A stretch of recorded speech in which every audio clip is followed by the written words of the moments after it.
পররাষ্ট্রমন্ত্রী হাসান মাহমুদ ও তার পরিবারের সদস্যদের নামে থাকা ব্যাংক হিসাব জব্দের নির্দেশ দিয়েছে বাংলাদেশ ফাইন্যান্সিয়াল ইন্টেলিজেন্স ইউনিট। একই সঙ্গে তাদের হিসাবের সব তথ্য চেয়েছে সংস্থাটি। রোববার বিএফআইইউ এর সংশ্লিষ্ট এক ঊর্ধ্বতন কর্মকর্তা ঢাকা পোস্টকে এ তথ্য নিশ্চিত করেছেন।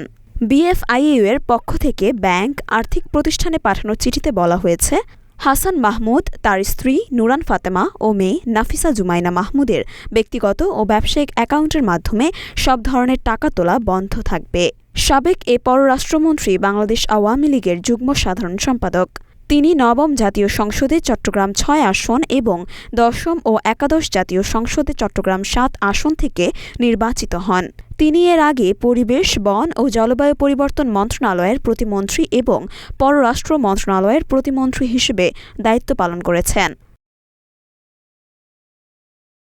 মরিয়ম মিম, ঢাকা পোস্ট।